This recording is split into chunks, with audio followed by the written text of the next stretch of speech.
Hey, and welcome into the Big Ten Huddle. It's official. Jake Diebler. It's Matt Painter's kryptonite.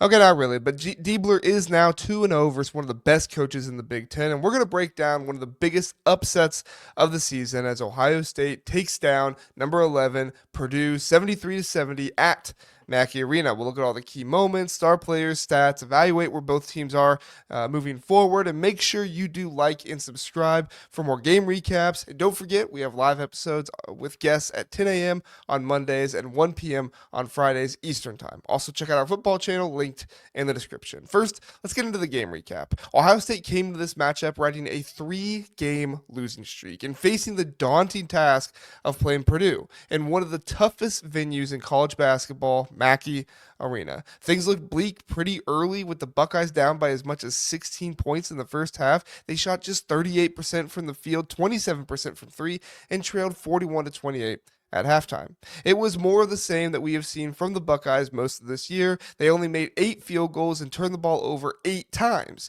Players appeared frustrated and the ball movement became stagnant. At times, Ohio State's first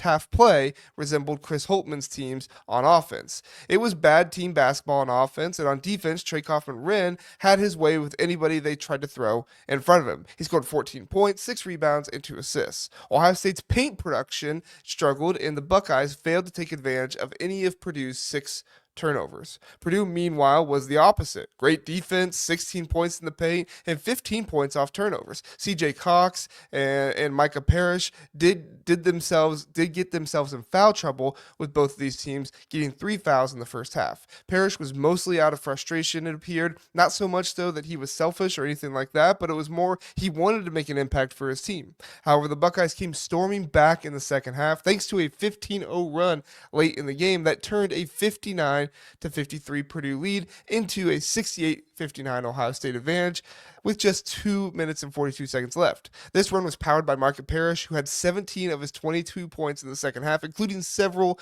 key threes. His defense also was much better. He had 0 fouls in the second half and played every minute.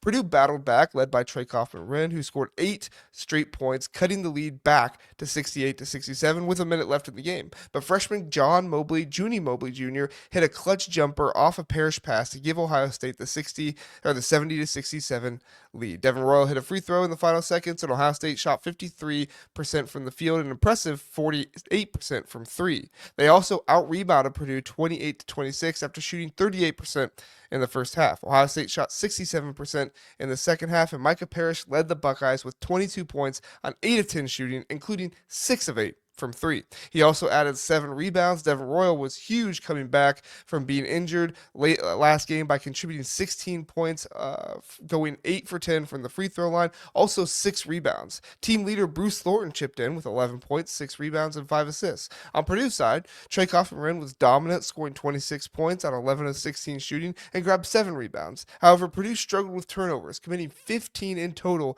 in this game, which Ohio State capitalized on. Before we jump into the pros and cons, I do want to take a moment and tell you about CBB Analytics. If you're serious about staying ahead of the game, you need CBB Analytics. CBB Analytics isn't just another stat site. It's the ultimate destination for in-depth college basketball analysis. Used by fans and even college coaches, CBB Analytics delivers stats you won't find anywhere else. From shooting percentages to game recaps, CBB Analytics has it all. Use my code CBB Analytics, use my code HUDDLE at CBB Analytics for $30 off. You won't find this deal anywhere else. So whether you're prepping for an upcoming matchup or reliving the excitement of last night's game, head on over to cbbanalytics.com and use code HUDDLE. Now, let's dive back into the pros and cons of both teams. One of the pros for Ohio State is how they just kept fighting throughout the entire game. Not only in this one, but also in the season looking bleak, these guys continue to play hard. It's been a rough season so far for the first-year head coach Jake Diebler, but getting these guys invested and never giving up, being resilient, should give Ohio State fans hope for the future. After trailing by 16 points in the first half, Ohio State's comeback showcased their mental toughness. A 15-0 run late in the game was a perfect example of a team not giving up, but the biggest pro was Micah Parrish's heroics. Parrish was the difference maker, scoring 17 points in the second half. His three-pointers ignited Ohio State's offense and turned the game around, and he put the Buckeyes on his back. And just like I said, when this Ohio State team is hitting shots, they can beat anyone in the conference. Ohio State shot a blistering 67% from in the second half, 8 of 12 from three-point range. This dramatic improvement was key for their victory, but the con for the Buckeyes they need to improve on is turnovers. The Buckeyes committed 18 turnovers, which almost cost them the game. Purdue capitalized on several of these mistakes, but Ohio State managed to hold on. For a team that struggles so much in the front court, their back court carries this team, but turns the ball over far too much. Now, let's look at the pros for Purdue. Trey Kaufman-Renn by himself was a pro. Kaufman-Renn was outstanding, scored 26 points, nearly willing this team to victory. His ability to finish inside and score efficiently kept Purdue in the game. First half defense was another pro. Purdue's defense was solid in the first half, forcing turnovers and holding Ohio State to 27% from three. Not an easy task. They were very good on the perimeter and made everything difficult for the Buckeyes. The biggest con for this team, for Purdue, was their depth. I said it from the beginning of the year, but it had my concerns alleviated as time went on. But versus Ohio State, the second half, Braden Smith, Trey Kaufman-Renn, and Fletcher Loyer scored 26 of their 29 points. And it wasn't just guys missing shots. The big three of Purdue shot 25 field goals to the rest of the team's 4 in the second half. The other con was Braden Smith failed to take over the game. Braden Smith shot 2 of 10 and only had 3 assists in the second half. Finally, Purdue needs to improve their three-point shooting overall. The Boilermakers were only 3 of 9 from beyond the arc. This continues their trend of struggling from deep, as they also had issues shooting from distance in previous games versus Oregon and Washington. Here are my takeaways.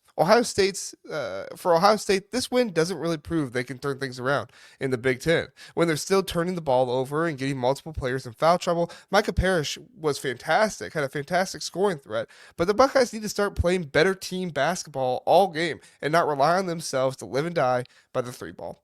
Purdue, on the other hand, needs to address the inconsistent depth, especially in this second half. They've now lost a 26-game home winning streak, while Trey Kaufman-Renn continues to shine. The rest of the team needs to step up when games get tight.